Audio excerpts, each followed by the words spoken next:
Welcome to the Explainer. Let's jump right in. We're going to follow the journey of Ramon Grimm.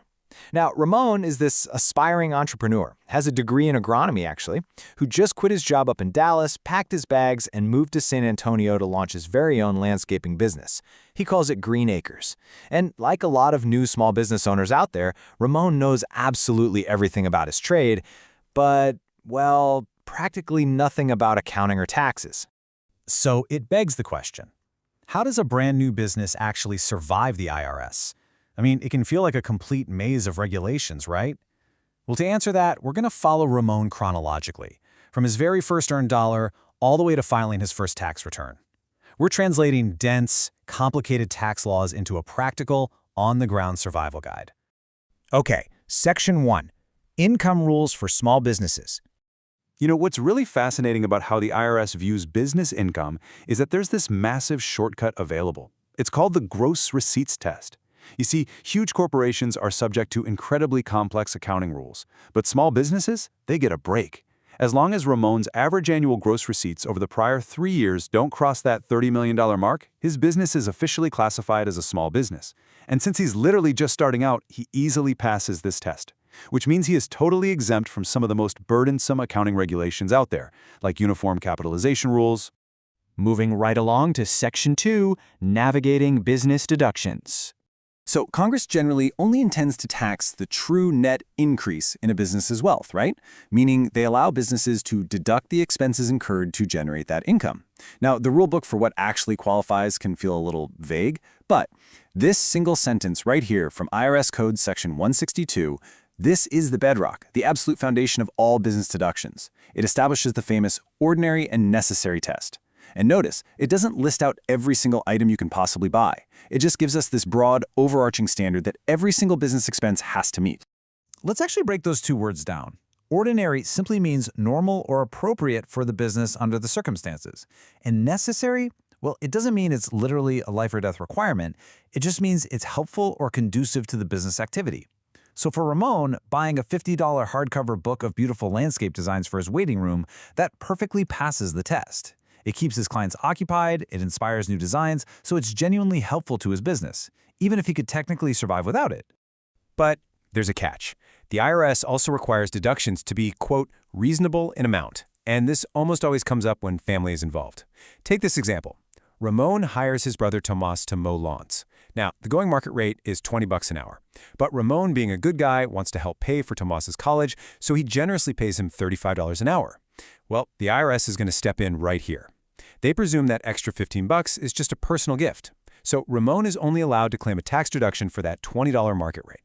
So the absolutely crucial takeaway here is that while a lot of things are deductible, the IRS draws hard lines against subsidizing bad behavior or politics.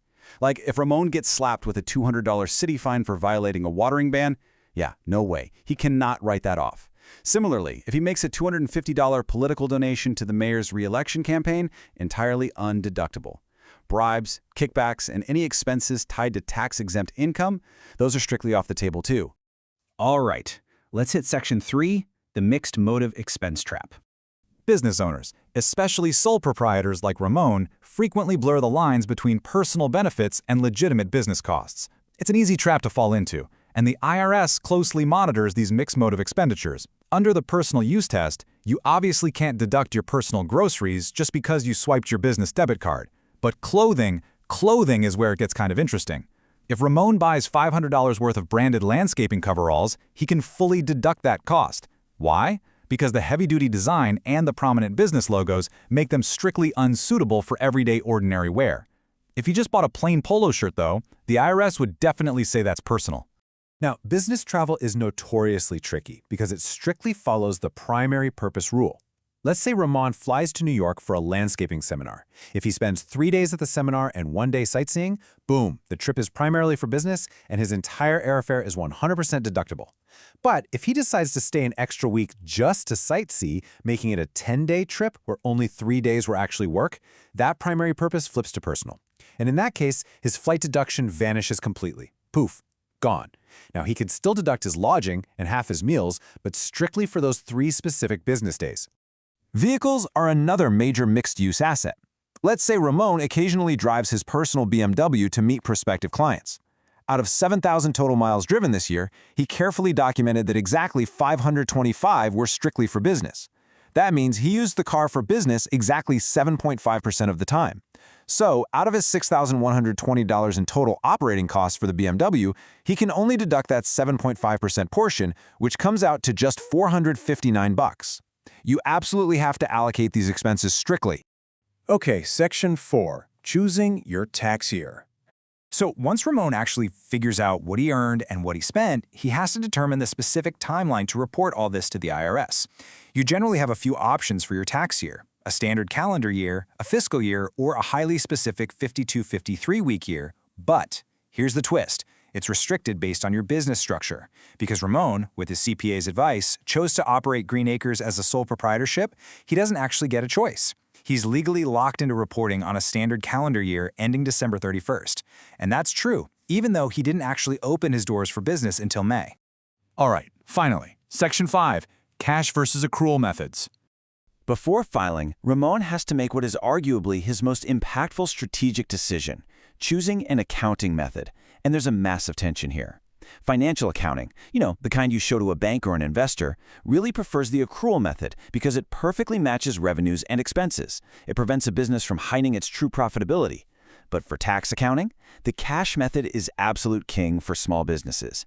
It offers this incredible flexibility to defer income and accelerate deductions, mainly because you generally only count the money when it actually changes hands. You see, the accrual method is notoriously strict when it comes to tax deductions. To claim an expense, you have to pass two major hurdles: the all events test and the economic performance test. Basically, this means you can't deduct an expense until the underlying activity actually happens. For instance, if Ramon signs a contract with an ad agency in November, but he guarantees payment only if his sales increase, he can't deduct a single dime of that contract this year under the accrual method, even if he pays them up front, because the economic performance, that exact sales increase, hasn't technically occurred yet. Alternatively, the cash method offers this amazing shortcut. It's called the 12-month rule. Say Ramon prepays a $1,200 insurance policy on July 1st that covers the next 12 months. Under this rule, he can immediately deduct the entire $1,200 today.